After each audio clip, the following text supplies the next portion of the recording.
नमस्कार। मध्य प्रदेश के दमोह में एक चुनावी जनसभा को संबोधित करते हुए प्रधानमंत्री नरेंद्र मोदी ने अपने पड़ोसी देश पाकिस्तान पर बड़ा हमला बोला है।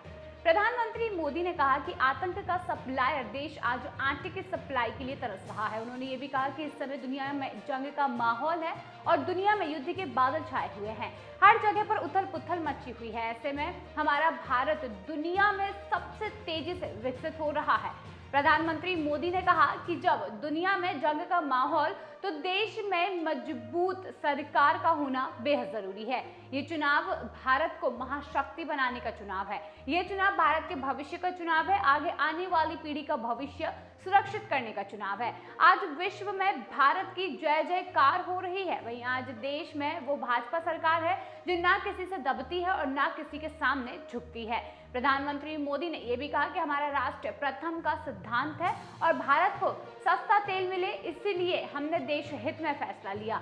भारत के किसानों को पर्याप्त खाद मिले, इसीलिए हमने देश हित में फैसला लिया। हमने करोड़ों परिवार को मुफ्त राशन की सुविधा दी, वहीं मुफ्त कोरोना वैक्सीन लगवाई। आज वो सरकार है जो न झुकती है न डरती है। उन्होंने ये भी कहा कि हमारे लिए राष्ट्र प्रथम है। पीएम मोदी ने आगे कहा कि इस देश को INDI गठबंधन की सच्चाई बताना चाहता हूँ और इन्होंने देश के डिफेंस को पीछे रखा, वायुसेना को कमजोर किया और वायुसेना कमजोर रहे इसके लिए कांग्रेस ने पूरी ताकत लगा दी है। इन्होंने पूरी ताकत लगा दी कि देश में राफेल ना आए और यहाँ पर हथियार ना बने। प्रधानमंत्री मोदी कहते हैं कि इस बार देश ने 21,000 करोड़ का एक्सपोर्ट किया है। जी हाँ, आपको बताते हैं कि प्रधानमंत्री ने अपनी कामयाबी गिनवाते हुए ये भी बताया कि इस बार 21,000 करोड़ का जो है वो एक्सपोर्ट यहाँ पर किया गया है।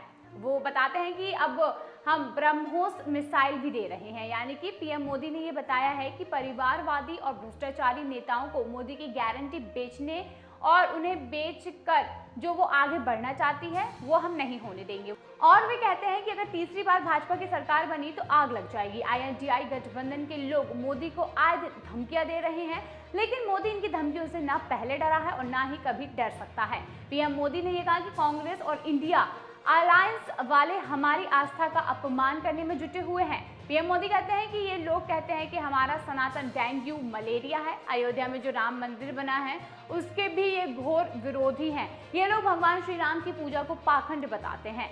बताते चलें कि प्रधानमंत्री नरेंद्र मोदी ने कल दमोह से बीजेपी के उम्मीदवार राहुल लोधी के समर्थन में रैली करने पहुंचे थे। कांग्रेस ने यहां से तरवर सिंह लोधी को चुनावी मैदान में उतारा है और जिसके बाद उनके सामने राहुल लोधी को बीजेपी से उतारा गया है और उनके समर्थन में प्रधानमंत्री नरेंद्र मोदी ने जमकर दमोह में रैली की, जहां पर उन्होंने सभा को संबोधित करते हुए ऐसे कई काम गिनवाए जो बीजेपी ने भारत देश के लिए किए हैं।